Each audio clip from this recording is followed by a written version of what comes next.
Hello learners, कैसे हैं आप सब लोग। तो मेरा नाम गीता है और चलिए हम आज की आपकी पीआईबी ज्ञान की क्लास शुरू करते हैं। पहली न्यूज़ है, India achieves 236 gigawatt of non fossil fuel capacity.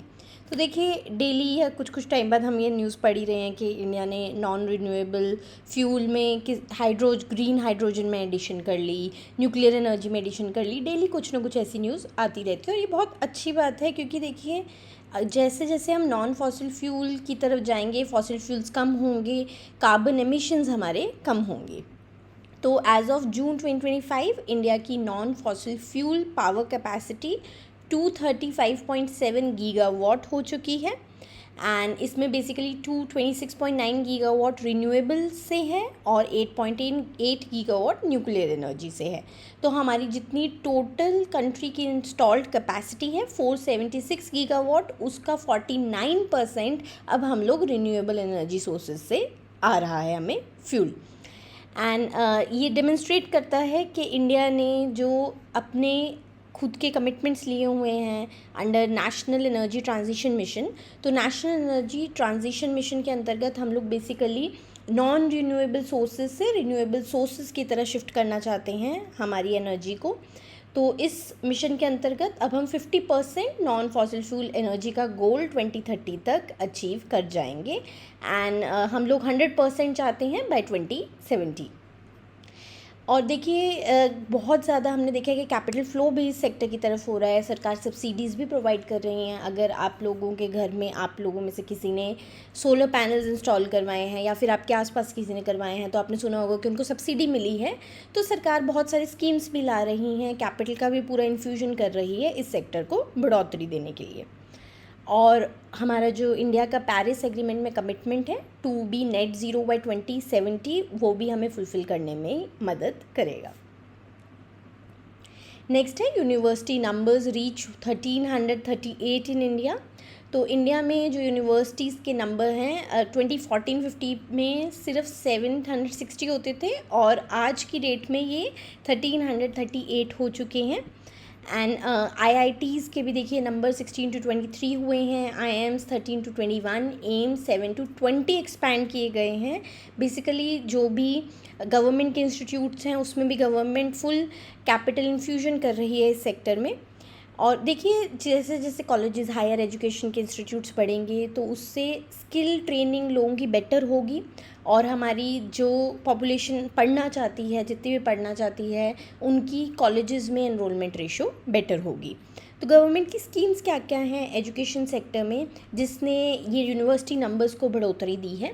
Number 1 है नेशनल एजुकेशन पॉलिसी 2020। तो ये एक बहुत कॉम्प्रिहेंसिव पॉलिसी है सरकार की। इसमें एजुकेशन एट ऑल लेवल्स, चाहे वो स्कूल लेवल है उसमें प्राइमरी, हायर एजुकेशन और आपका college level, university level, higher education, सब कुछ इस पॉलिसी के अंदर एनकम्पास्ड है। तो इसमें बेसिकली इस पॉलिसी के अंतर्गत सरकार ने फोकस शिफ्ट किया था from quantity to quality, equity and access in higher education. और इंस्टीट्यूट्स और यूनिवर्सिटीज़ को एनकरेज किया था कि वो अलग अलग डिसिप्लिन्स में इंस्टीट्यूट्स लेकर आएँ। एक अगर कोई कॉलेज है जो एक ही तरह की पढ़ाई करवा रहा है, हो सकता है वो सिर्फ बीटेक कॉलेज है, वो आर्ट्स के भी लाएँ, लॉ के भी अगर वो लोग डिसिप्लिन ला सकते हैं तो मल्टी डिसिप्लिनरी बने। इससे क्या होगा, एक्सपेंशन होगा करंट जो भी हमारी यूनिवर्सिटीज़ और कॉलेजेस हैं। और उन्होंने टारगेट भी इस्टेब्लिश किया था स्कीम के अंतर्गत कि ग्रॉस एनरोलमेंट रेशो जो हायर एजुकेशन में है वो 50% करनी है बाय 2035। और यही अगर मैं आपके स्कूल एजुकेशन की बात करूं तो वो 2030 तक करनी है 100% और हायर एजुकेशन में करनी है 50% बाय 2035। नेक्स्ट है, राष्ट्रीय उच्चतर शिक्षा अभियान भी सरकार का अभियान है। ये एक सेंट्रली स्पॉन्सर्ड स्कीम है। तो हमने डिफरेंस मेरी क्लासेस में मैंने बताया था आपको सेंट्रली स्पॉन्सर्ड स्कीम और सेंट्रल सेक्टर स्कीम में क्या फ़र्क होता है। तो सेंट्रली स्पॉन्सर्ड स्कीम बेसिकली सरकार, जो सेंटर की सरकार है और स्टेट की सरकार है, मिलके इम्प्लीमेंट करती हैं इन स्कीम्स को। यूजली 50-50% होता है, 50% ऐसा सेंटर देगी, 50% स्टेट देगी और इम्प्लीमेंटेशन मेजरली सारा स्टेट के ऊपर ही होता है। और सेंट्रली स्पॉन्सर्ड स्कीम है, इसके अंतर्गत फंडिंग देती हैं centre to states for state higher education institutions. इससे देखिए न्यू यूनिवर्सिटीज़ बनती हैं, मॉडल डिग्री कॉलेजेस भी नए बने हैं। और रिक्रूटमेंट भी देखिए, क्योंकि देखिए जब कॉलेजेस नहीं आएंगे फैकल्टी की भी रिक्वायरमेंट होगी, उससे क्या होगा, एम्प्लॉयमेंट भी बढ़ेगी। मैंने आपको हमेशा बताया कोई भी सेक्टर क्या उत्थान होता है ना, एम्प्लॉयमेंट तो आप लोग बाय डिफ़ॉल्ट ऐड कर लीजिए, उससे जनरेट होगा ही होगा। और इस अभियान के अंतर्गत बेसिकली अंडर सर्व्ड एरियाज़ को प्रायोरिटाइज़ किया गया है। देन पीएम उच्चतर शिक्षा प्रोत्साहन योजना, तो इसमें बेसिकली स्कीम के अंतर्गत प्रोत्साहित करने के लिए स्टूडेंट्स को इंटरेस्ट सब्सिडी दी जाती है ऑन एजुकेशन लोन, स्कॉलरशिप्स दी जाती है फॉर डिसएडवांटेज स्टूडेंट्स, और इंफ्रास्ट्रक्चर की ग्रांट्स भी दी जाती हैं इंस्टीट्यूशंस को, जिससे वो बेटर इंफ्रास्ट्रक्चर अपनी यूनिवर्सिटीज़ का, कॉलेजेस का बना सकें। इसमें बेसिकली क्या होता है, देखिए डिमांड साइड को एक्सपैंड किया जाता है स्कीम के अंतर्गत। डिमांड साइड कौन है, डिमांड कर रहे हैं स्टूडेंट्स जिनको कॉलेजेस में जाके पढ़ना है, और जब डिमांड बढ़ेगी तो ऑब्वियसली सप्लाई साइड भी स्टेट्स को बढ़ानी पड़ेगी न्यू कॉलेजेस खोलकर। नेक्स्ट है स्टडी इन इंडिया इनिशिएटिव, तो ये सरकार की एक स्कीम है जिसमें फॉरेन स्टूडेंट्स को अट्रैक्ट किया जाता है, उनको इंसेंटिवाइज़ किया जाता है जिससे वो इंडियन यूनिवर्सिटीज़ में आके पढ़ाई करें। इसके लिए क्या होता है, देखिए इंटरनेशनल रैंकिंग्स इंडिया की यूनिवर्सिटीज़ की तो अच्छी की जाती है। हमने क्यूएस वर्ल्ड रैंकिंग्स के बारे में बात भी की थी पिछली क्लासेस में। नैक का एक्रेडिटेशन का पूरा सर्टिफिकेट मिलता है, कॉलेजेस को रेटिंग दी जाती है, और एकेडमिक ऑटोनॉमी जैसी चीज़ें सरकार लेकर आई है इस इनिशिएटिव को बढ़ावा देने के लिए। एंड फाइनली हैफा, जो कि हायर एजुकेशन फाइनेंसिंग एजेंसी है, इसको गवर्नमेंट ने इस्टेब्लिश किया था, जिसके अंदर बेसिकली इंस्टीट्यूशंस को at low cost loan provide किए जाते हैं जिससे वो इंफ्रास्ट्रक्चर को डेवलप करें, उनको ग्रांट्स दी जाती हैं या लोन्स की तरह प्रोवाइड किया जाता है। और इससे क्या होगा, देखिए जब इंफ्रास्ट्रक्चर बेटर होगा तो ऑटोमेटिकली एनरोलमेंट भी बढ़ेगी। नेक्स्ट है central zone council meeting in Varanasi, तो हमारे जो होम मिनिस्टर हैं अमित शाह जी, उन्होंने 25th meeting of central zonal council जो वाराणसी में हुई है उसको चेयर किया है। बेसिकली इस काउंसिल में जो रीजन होता है, जो भी सेंट्रल जोनल काउंसिल में जो भी स्टेट्स आते हैं उनकी रीजनल डेवलपमेंट पे, border management, law and order coordination और इंटर स्टेट कॉपरेशन, इन सब पर बात की जाती है। तो ये जो जोनल काउंसिल्स का कॉन्सेप्ट है ना, ये बेसिकली इंडिया के कोऑपरेटिव फेडरलिज्म को दिखाता है। तो इंडिया क्या है, बेसिकली कोऑपरेटिव फेडरलिज्म है, बहुत अच्छी टर्म है।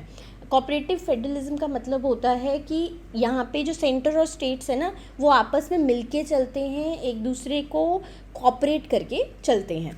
जोनल काउंसिल्स जो आपकी होती हैं, ये बेसिकली 5 जोनल काउंसिल्स हैं इंडिया में। ये स्टैट्यूटरी बॉडीज़ हैं जो अंडर स्टेट रीऑर्गेनाइजेशन एक्ट 1956 में के अंतर्गत बनाई गई थी। 5 जोनल काउंसिल्स आपकी हैं, northern zonal council, central, eastern, western and southern. तो अभी हमने सेंट्रल की मीटिंग की बात की थी। और जो नॉर्थ ईस्टर्न स्टेट्स हैं उनको कोई जोनल काउंसिल कवर नहीं करती है, उनकी अपनी अलग एक काउंसिल है, नॉर्थ ईस्टर्न काउंसिल, जो एक सेपरेट बॉडी है, वो इस एक्ट के अंतर्गत नहीं बनाई गई है। कॉम्पोजिशन होती है जोनल काउंसिल में, तो उन चेयरमैन, इन 5 जोनल काउंसिल के चेयरमैन यूनियन होम मिनिस्टर ही रहते हैं।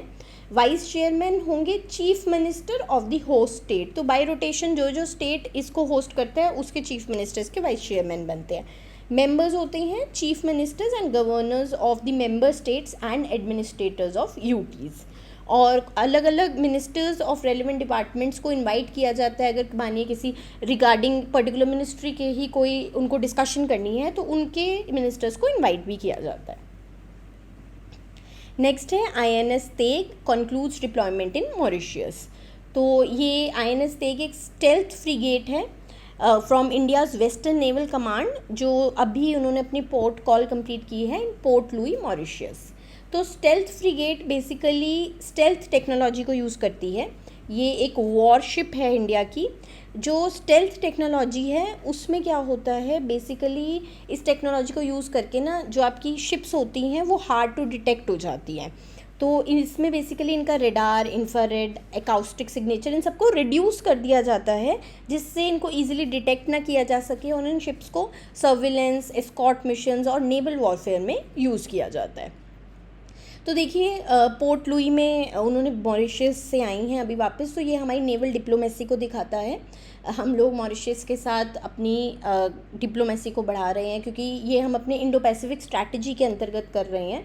इंडो पैसिफिक स्ट्रैटेजी में बेसिकली इंडिया क्या चाहता है कि जो भी इंडियन ओशन का रीजन है ना, वहाँ पर बहुत सारी वो स्कीम्स ला रहे हैं, डिप्लोमेसीज ला रहे हैं, पार्टनरशिप्स भी इस्टेब्लिश हुई है, जैसे क्वाड पार्टनरशिप भी है आपकी, ताकि चाइना का जो इन्फ्लुएंस है ना इस इंडियन ओशन रीजन में कम किया जा सके। तो इसके अंतर्गत इंडिया अलग अलग कंट्रीज़ के साथ डिप्लोमेटिक मिशंस कर रहा है।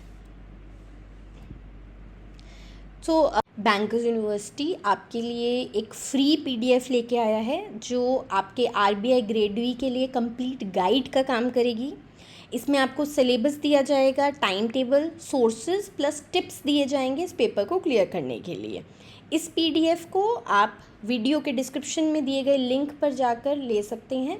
आप उस लिंक पर जाकर अपनी ईमेल आईडी और जो डिटेल्स मांगी गई हैं वो आप फिल कीजिए और वो पीडीएफ एक्सेस हो जाएगी। चलिए हम कल मिलते हैं।